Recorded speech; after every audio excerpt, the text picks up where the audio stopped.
tara guys, pasok tayo. Tingnan natin yung mga teacher dito, no? Dami. Yan, dami teacher, oh.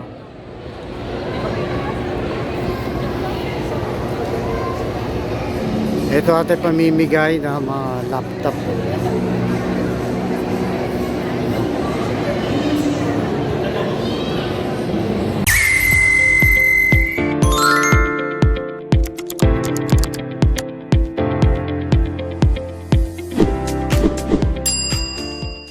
Yung pamimigay ng mga laptop, no, tsaka flat TV, you know, Sony Bravia 3 S3, so 155 inches po siya, dami, oh.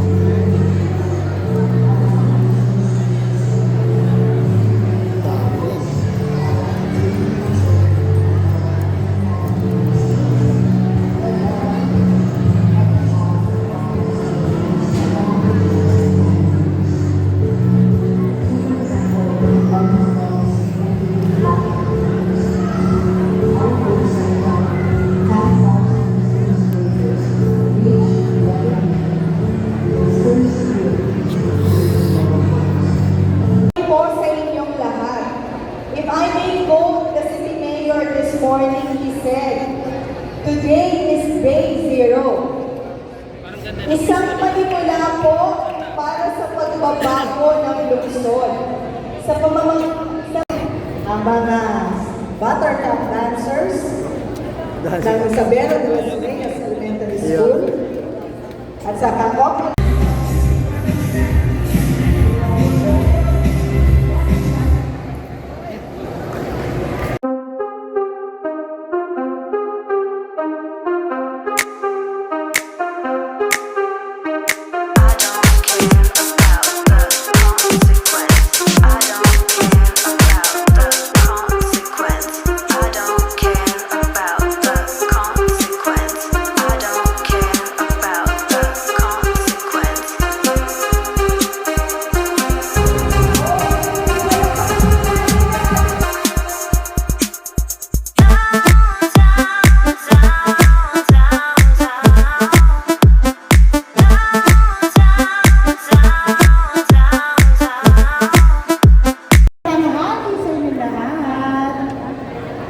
Sa lahat ng mga guro, prinsipal, mga bata na nandito, isa lang ang masasabi ko sa inyo. Ngayong araw, swerte kayo. Kaya alam niyo, sa totoo lang, nung pagpasok namin ng ating alkalde dito sa administrasyong to, ang dami naming problema na kailangan harapin. Pero, mararamdaman natin na kahit ano pa man ang pinagdaanan natin, matangos pa rin ang ilong ng mga maliliit na bata dito ngayon. Kaya palakpakan natin ang ating mahal na alkalde na si Yormes Lorena ng University. Alam niyo, nandito ako para ipakilala ang isang tao na alam ko naman na kilalang na at mahal niyo. Pero, gusto ko lang sabihin sa inyo, na gaya ng mga maliliit na batang nakita namin dito kanina, sa totoo lang medyo nasenti ako dahil naalala ko mga maliliit na anak ko, ngayon ang lalaki na nila. Talagang mabilis ang panahon. Kaya para sa mga magulang na narito, enjoy nyo dahil sa isang iglap, wala na at may asawa na silang na. Pero anyway, nandito ako, nakita ko yung mga bata, naalala ko ang mga kwento ng ating alkalde nung siya ay maliit pa. Nakakatuwa dahil marami sa mga bata dito ngayon. Maraming ma-enjoy na alam natin, hindi na-enjoy ng ating alkalde. Pero dahil sa pagmamahal niya na meron sa educational system ng ating lungsod, inilaban niya na magkaroon ng regalo ngayon ang bawat classroom dito sa Maynila. Pero ang nakakakilig sa totoo lang, nung pagtingin ko sa mga ibibigay sa inyo, hindi lamang basta-basta ito.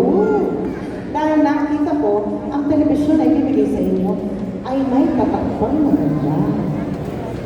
Ang taray niyo. Hindi ko nahahabaan to, pero para ibigay ang mikropono sa ating pinakamagaling na alkalde ng Maynila na alam kong mahal na mahal ang lahat ng mga guro at paaralan dito sa ating lungsod. Palakpakan natin si Yormes Moreno Dumaroso.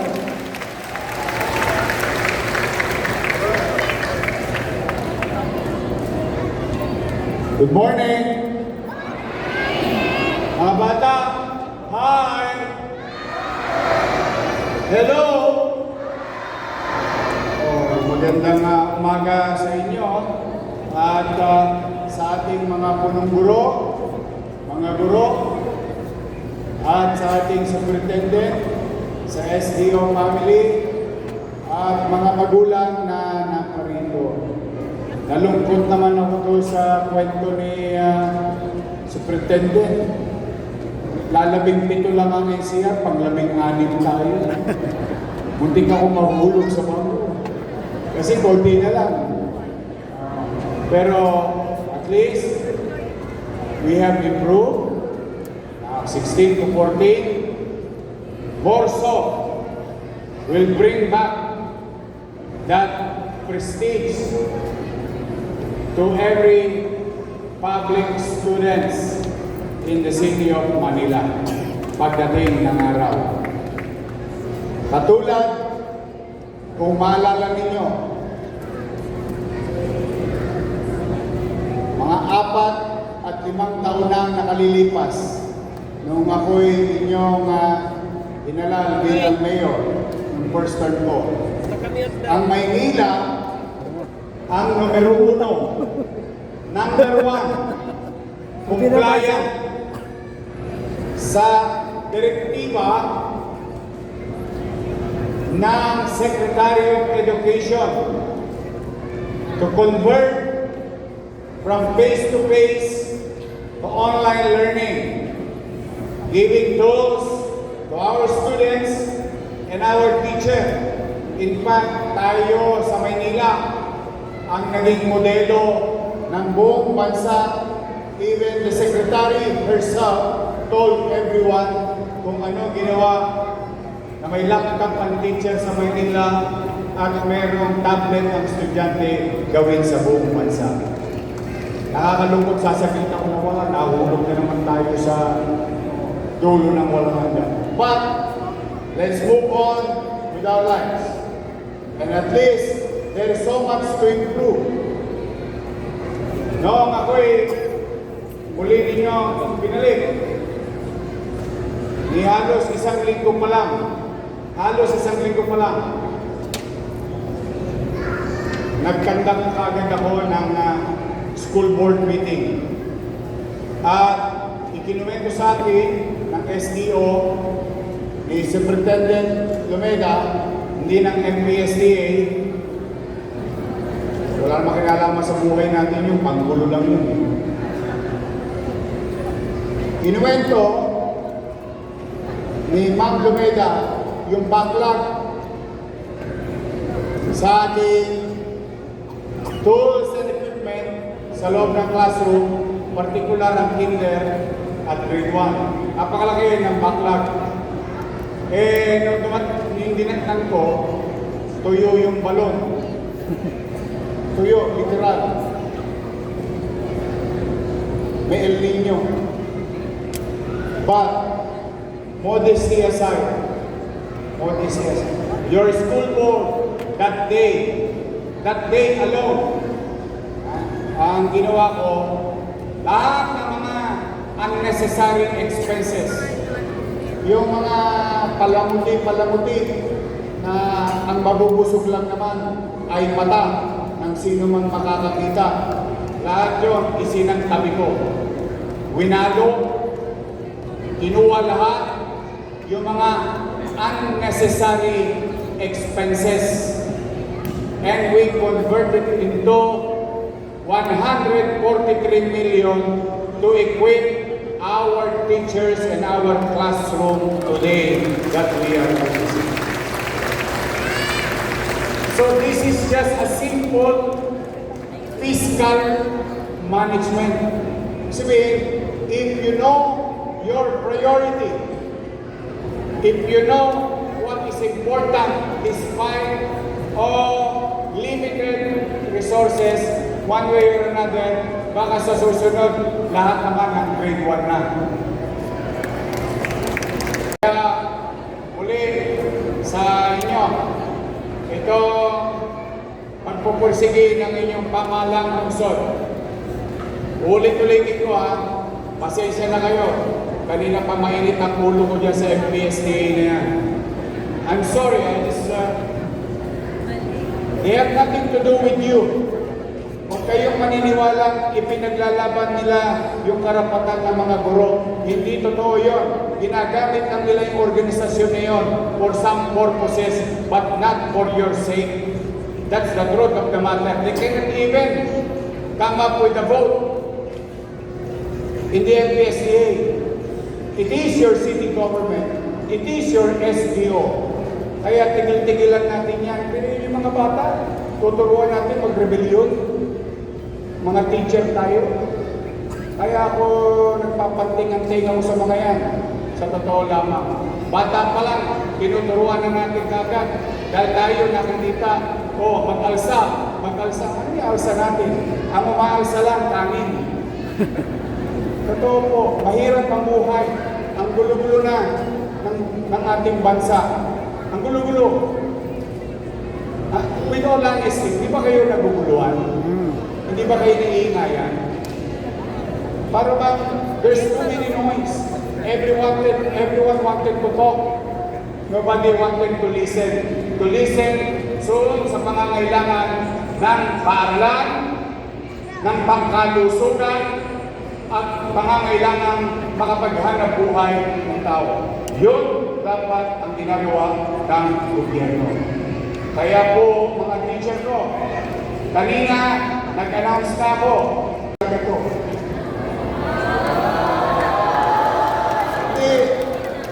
I'm being honest and candid. Sa inis ko dyan sa MPSTA na binablockmail ako, para lang malaman ninyo na binablockmail ako na idedemanda raw dahil hindi rin binibigay ang allowance nyo. Ang tanong ko naman, bakit hindi sila nagdemanda nung nakaraang administrasyon na buwan-buwan na rin namang hindi binigay ang allowance nyo? Tama mali? Kasi kakampi nila. O di anong bottom line? Anong bottom line? Politics. Hindi pa kayo nakamove on, bumoto ng taong bayan. But, then again, sa totoo lang, I have to be fair. It is a privilege, not a right, that we created. I of many members of the Sangguniang Panglungsod came up with an idea to provide at least konti man lang na financial assistance sa ating mga guro nung ako'y konsihal, nung ako'y vice mayor. Now, ano magagawa? Saig na saig. Nabangtiran po tayo. Buti nga lang, may bawang ako. Sinipsip lang. Kaya gumagaling unti-unti ang sugat. Tapos, nung nag-iisip na ako isang araw, kung paano, sabi ko, masyado namang maliin yung nabigay sa teacher. Sabi ko kay Paul, ma-ready mo nga yung payroll para kahit paano mag-pera tayo.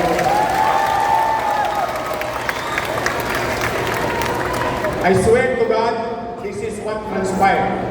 Without you knowing it, sabi ko, pa-ready ko lang yung payroll para susunod natin problema, pera na lang. Kasi matagal ang payroll Tama ba?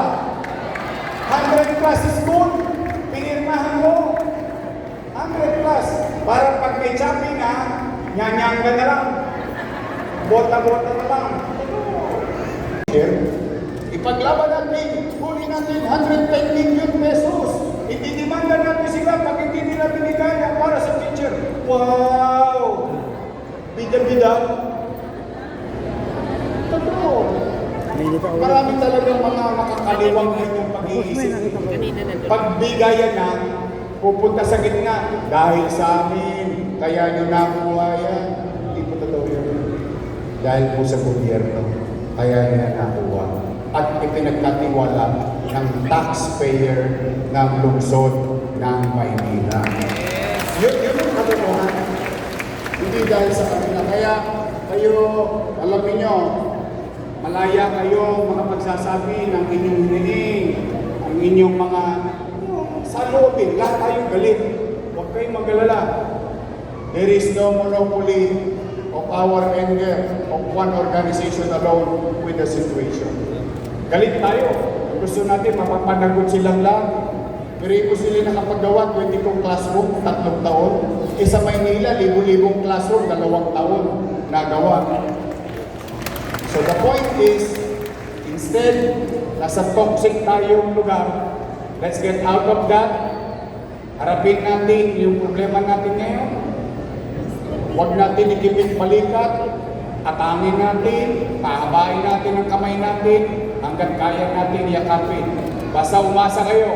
Kayo ng mga magulang na rito, mga guro, yung mga bata na alaga ninyo. Always remember this. As long as I'm mayor, ang aasahan nyo, MBN. MBN. Minimum Basic Needs. Ano yun? Education, healthcare, housing, and jobs. So makikita ninyo, kung ang pie ay ganito kaliit, it doesn't matter. Kasi malaking portion noon ay pupuhunanan natin ang MBN. Education, healthcare, housing, and jobs.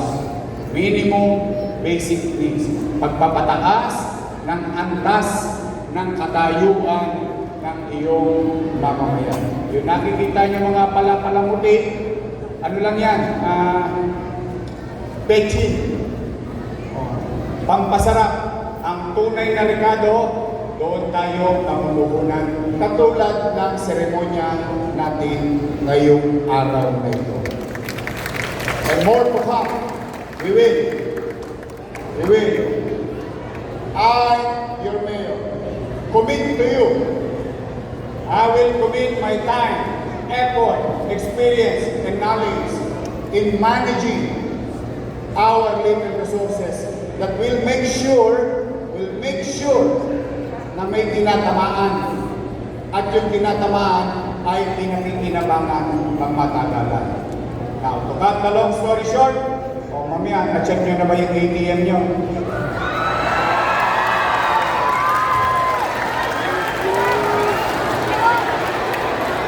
So lang, tayo pag nakita mo mga email nyo, ang tanggal na pagod ko.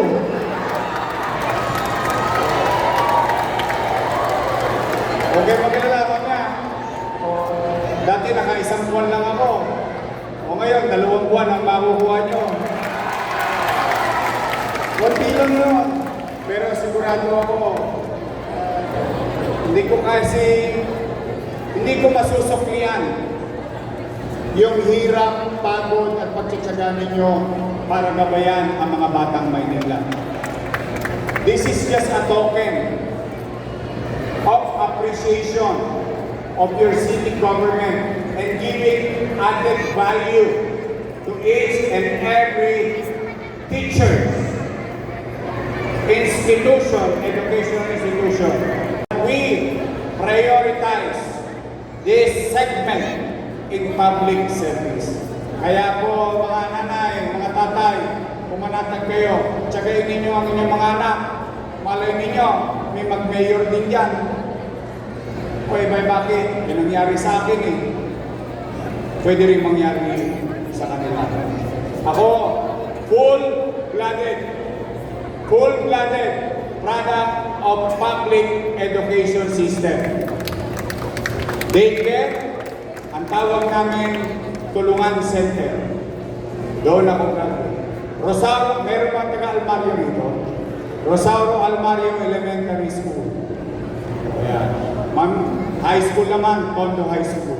So sa mga guro, kayo, yung gigising ka ng alas 4, manggagaling ka ng Valenzuela, sasakay ka ng Monumento, papuntang Divisoria, papasok sa Maynila, o galing ng Sangandaan, sasakay ka ng jeep, sa Wanluna dire-diretso papasok sa Maynila, galing ka ng Cavite, buti nga ngayon may LRT na, sana all. O kasi pag may LRT, mas mabilis ang biyahe ng teacher, tapos mababaha pa kayo. tapos delay ang declaration na walang pasok.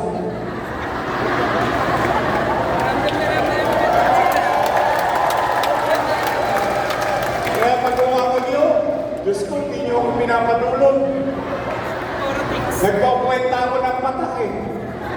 Hindi kasi nakikiusap naman ang DepEd na huwag magkasila ng magkasila kasi masyado nang atrasado yung syllabus. Wala nang time na apektuhan yung pag-aaral ng mga bata. But then again, alam ko na kapag bagyo, sira lahat ng SM shoes nyo. Pag tag-araw naman, wala ka rin kalaban-laban. Ubus lahat ang chinchenso mo sa kanamasya. Hindi ka mapalagi. Kaya I for you just to attend your class, just to attend to your students. And these are the things that we need, we in the government must address on how to give added value, added importance to our educational system. So rest assured, mga teacher, mga principal, mga magulang, hindi pa kasi ito naiintindihan ng mga bata, rest assured that your city government, in our own little way, huwag kayong mag-alala. Ang araw ay gagawin kong araw. Ang gabi ay gagawin ko pa rin araw. Maitawid ko lang ang pag-aaral at kinagawasan ng inyong anak. Mayawan Diyos, ilang araw na lang, tapos na 2025. And I'm hoping and praying, and you help me to hope and pray that there will be brighter days for the city of Manila, for the people of Manila, come 2026. So muli, congratulations. I'm happy at excited ako para sa mga bata. And next time, hopefully, cross finger from number 14. Next goal natin, number 13. Malay mo. Alam mo, wala masama mangarap.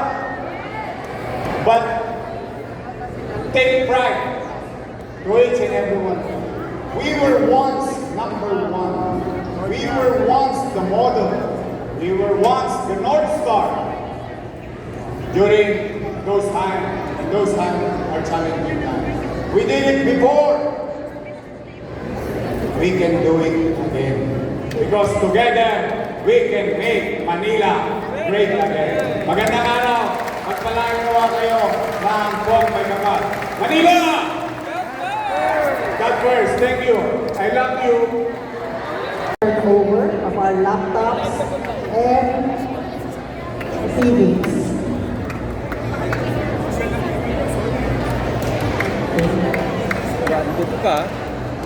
Radit Acer. Tigil na po tayo dito para nakaganda na kayo ulit. Agad-agad ang inyong mga laptops at mga TVs. Ako po, ang inyong tagapagpalo ng programa ang Education Program Supervisor ng Kindergarten and Special Needs Education, nagsasabing sa malaking kalakaran ng siguri para sa kalakaran, para sa kaluluhan, para sa kagawakan, SBO Manila, para sa City Government of Manila. To God be the praise and glory. Morning, boys. Ay, ito. Sabi ko sa'yo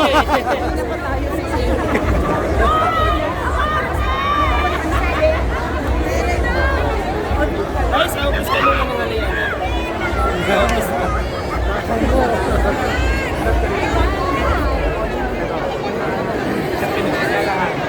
Isa na. Sama na lang tayo. Kanina to? Pwede pa siya. Meron na.